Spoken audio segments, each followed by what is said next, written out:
Please subscribe to my channel to help me grow. I froze when my wife stepped into the living room with her hands shaking, her eyes already red, her breath stuttering like she was fighting something inside her chest. The rain outside hammered against the windows, but her trembling voice cut sharper than the storm. I have something to confess, she whispered.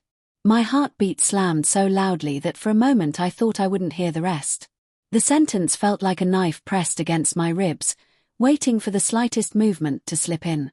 She sank onto the couch, curling into herself, as if the truth would burn her if she didn't hold herself tightly enough. I watched her silently, a strange mix of fear and denial clawing at my throat. I'd seen this look before. Not on her, but on people who carried a secret too heavy to hold. And suddenly, in the span of a breath, everything around me sharpened. The smell of cold rain drifting through the open window, the soft hum of the fridge, the creak of the floor under my foot. My world braced itself. Before you say anything, I murmured, just tell me, is this about us? She flinched. That was my answer. My chest tightened painfully, but I stayed still, almost afraid that moving would break whatever fragile barrier kept the truth contained. She finally lifted her eyes to mine, glassy and swimming. I didn't mean for anything to happen. It started small. Harmless. I kept telling myself it was nothing. My stomach dropped. Her voice broke. But I crossed a line. I leaned back, numb. A buzzing filled my ears, shock, heartbreak, and anger twisting into a nauseating knot. How far? I asked, each word heavy, restrained. She covered her face. Too far.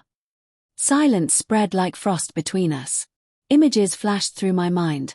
Nights she came home later than usual, the sudden guardedness around her phone, the way she seemed both present and distant at the same time.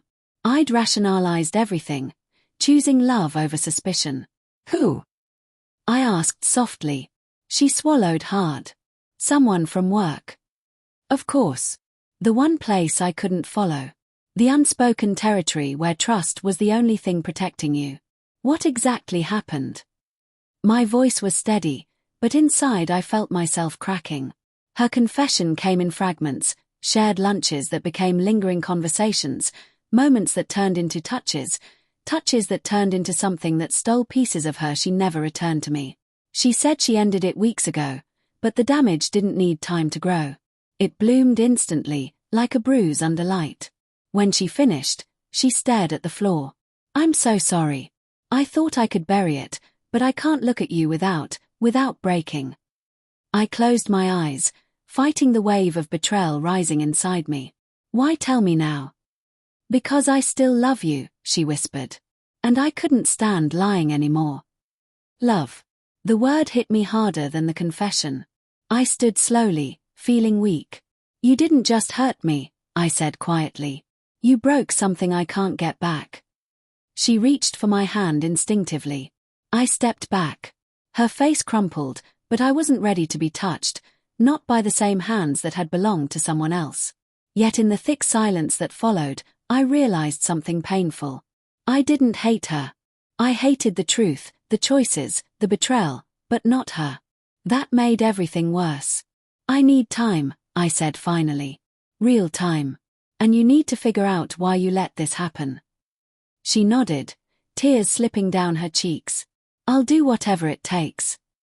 I moved toward the hallway, pausing only once to look back. She sat with her arms wrapped around herself, sobbing quietly, looking smaller than I'd ever seen her. The woman I loved was still there. But the world we built wasn't. And as I walked into the bedroom alone, I felt the first painful step of rebuilding myself without knowing whether she'd be part of the new version of my life or only its lesson.